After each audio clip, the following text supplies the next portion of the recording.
বার্তা কক্ষ থেকে যুক্ত হচ্ছেন সহকর্মী মাসুম মিয়া। মাসুম, এই পাচারকৃত অর্থের বিষয়ে বিভিন্ন সময়ে আলাপ হয় আমরা দেখি, এবং বিভিন্ন আমলের সরকারি আসলে ফিরিয়ে আনার বিষয়ে তারা কথা বলেন, চেষ্টা করেন।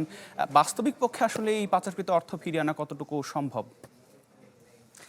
আতিক, আপনি যেমনটি বলছিলেন, এই দেশের অর্থাৎ বিগত আওয়ামী সরকারের আমলে যে দেশের বিপুল পরিমাণ অর্থ বিদেশে পাচার হয়ে গিয়েছে, সেই অর্থ ফেরত এবং সেই শনাক্তের কাজ কিন্তু বিগত তত্ত্বাবধায়ক সরকারের যে সরকারের সময় থেকে কিন্তু শুরু হয়েছে।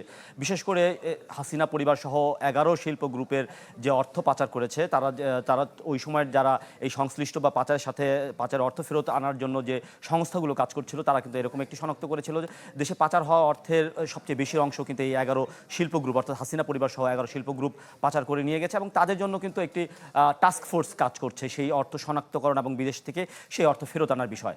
এই যে এখন আজকের যে সিদ্ধান্তটা, সেটা কিন্তু একটু অন্যরকম। অর্থাৎ এই 11 শিল্প গ্রুপের বাইরে যে বড় যে অংশটুকু, সেটার বিষয়, অর্থাৎ 200 কোটি টাকার বেশি অর্থ বিদেশে পাচার করেছে, অর্থাৎ ব্যাংক থেকে ঋণ নিয়ে যে পাচার করেছে, সেই রকম 42টি প্রতিষ্ঠানকে শনাক্ত করেছে বিআইএফআইইউ। এবং সেই অর্থ ফেরত আনার জন্য 8টি আন্তর্জাতিক আইনি প্রতিষ্ঠানের সাথে চুক্তির বিষয়ে কিন্তু সিদ্ধান্ত নিয়েছে কেন্দ্রীয় ব্যাংক। এবং সেজন্যই আজকে ব্যাংকের ব্যবস্থাপনা পরিচালকদের কেন্দ্রীয় ব্যাংকে ডাকা হয়েছিল এবং এই প্রতিষ্ঠানগুলোর সাথে চুক্তির বিষয়, যে কিভাবে এই অর্থগুলো ফেরত আনা যায়, এবং তাদের সাথে চুক্তির বিষয়গুলো নিয়ে কিন্তু আজকে দীর্ঘ সময় ব্যাংকের ব্যবস্থাপনা পরিচালকদের সাথে গভর্নরের বৈঠক হয়েছে। সেখানে উপস্থিত ছিলেন বিএফএর প্রধান, এবং তারা একরকম নির্দেশনা পেয়েছে। এবং ব্যাংকের ব্যবস্থাপনা পরিচালকরা যেটা বলেছেন, যে কেন্দ্রীয় ব্যাংকের যে নির্দেশনা, সেই নির্দেশনা অনুযায়ী তারা কাজ করবে। আতিক। জি মাসুম। বাংলা কিউআর, যেখানে নগদ পেমেন্ট সেখানে।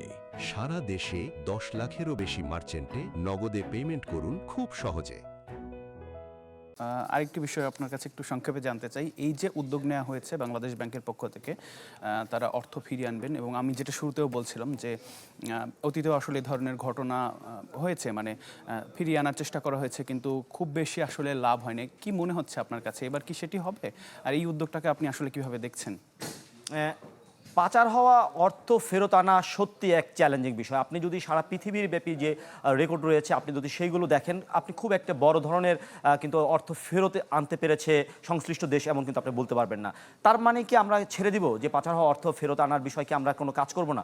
অবশ্যই আমাদের এখানে কাজ করতে হবে। কারণ হচ্ছে, এইখানে আজকে যদি আপনি এখানে এই চেষ্টাটা না করেন, তাদের যদি আইনের মধ্যে না আনেন, তাহলে পরবর্তীতে যারা পাচার করবে তারা কিন্তু আরও উৎসাহী হবে, এবং সেই অর্থ কিন্তু পাচার হতেই থাকবে। যদি আপনি এটাকে আইনি একটা বাধা দেন এবং এই অর্থ ফেরত আনার জন্য চেষ্টা করেন, সেখানে টাকা ফ্রিজ হবে, তারা আইনের আওতায় আসবে, তাহলে কিন্তু এই পাচারের যে বিষয়টি, সেটি কিন্তু ধীরে ধীরে কমে আসবে। এবং পাচার হওয়া অর্থ ফেরত না আসলেও কিন্তু একটা সম্ভাবনা থাকবে। সেই সম্ভাবনার চেষ্টা কিন্তু আমাদের করতে হবে, এবং পৃথিবীর প্রায় প্রত্যেকটা দেশে যাদের পাচার হয়েছে তারা কিন্তু এই চেষ্টাটা করে থাকে। মাসুম, আপনি যেটা বলছিলেন যে আসলে এই বিষয়টা আসলে বেশ চ্যালেঞ্জিং, এবং সারা বিশ্বব্যাপী আসলে বিভিন্ন দেশেই এই কাজটি করার চেষ্টা করা হয়, কিন্তু পুরোপুরি আসলে হয়তো সফল হয় না। কিন্তু পাচার যাতে না হয়, সেই বিষয়ে বাংলাদেশ ব্যাংকের পক্ষ থেকে কি খুব বেশি আসলে উদ্যোগ দেখা যায়? না, সেই বিষয়গুলো কেন্দ্রীয় ব্যাংক কিন্তু ইতিমধ্যে সিদ্ধান্ত নিয়েছে। অর্থাৎ আপনাকে একটি বলতে চাই যে পাচার হওয়ার যে মূল যে বিষয়টা, অর্থাৎ আমদানি এবং রপ্তানির আড়ালে, আপনাকে বলতে চাই কেন্দ্রীয় ব্যাংক কিন্তু বিগত আমলে যখন ডলার নিয়ে একটা ক্রাইসিস তৈরি হয়েছিল, তখন থেকে কিন্তু কেন্দ্রীয় ব্যাংক একটি সিদ্ধান্ত নিয়েছিল যে যেই পণ্যগুলো রপ্তানি এবং আমদানি করা হবে, সেগুলো কিন্তু প্রাইস বাংলাদেশ ব্যাংক সেটা তদারকি করে, এবং সেগুলো যাচাই বাছাই করার পরে কিন্তু একটা সিদ্ধান্ত দেয়। যদিও সেটা একটা বৃহৎ অঙ্কের আমদানি রপ্তানির ক্ষেত্রে এটা করে থাকে, কিন্তু এর আগে যে পাচার হয়ে গিয়েছে, সেই অর্থ ফেরত আনার তো একটি বিষয় রয়েছে। আপনাকে আরেকটি বিষয় জানাতে চাই যে এই যে 8টি আন্তর্জাতিক প্রতিষ্ঠানের সাথে চুক্তি হয়েছে, সেখানে আমাদের খরচ কী হবে, সেই অর্থ ফেরতের বিষয়টি কী হবে। এখানে একটি সুখবর বলতে চাই যে এই প্রতিষ্ঠানগুলোর সাথে আমাদের যে চুক্তি হবে বা এই অর্থ ফেরত আনার বিষয়, আমাদের কিন্তু খরচ হবে না। এই খরচটা, অর্থাৎ আমরা যেই অর্থ আমরা পাচার হয়েছে, সেই অর্থ যখন আমরা ফেরত আনবো, তার একটি অংশ, মানে অর্থাৎ তার একটি পার্সেন্টেজ ওই সংশ্লিষ্ট প্রতিষ্ঠান পাবে। অর্থাৎ যদি অর্থ ফেরত আসে, তবেই কিন্তু আমরা তাদের পেছনে এইটা অর্থটা খরচ করব। সেক্ষেত্রে কিন্তু এই চুক্তি এবং এই অর্থ ফেরত আনার যে প্রক্রিয়াটা, সেটা কিন্তু ইতিবাচক হিসেবে কিন্তু দেখছেন সংশ্লিষ্টরা। জি মাসুম, অনেক ধন্যবাদ আমাদের সাথে যুক্ত হওয়ার জন্য। সহকর্মী মাসুম মিয়া যুক্ত হয়েছিলেন বার্তা কক্ষ থেকে।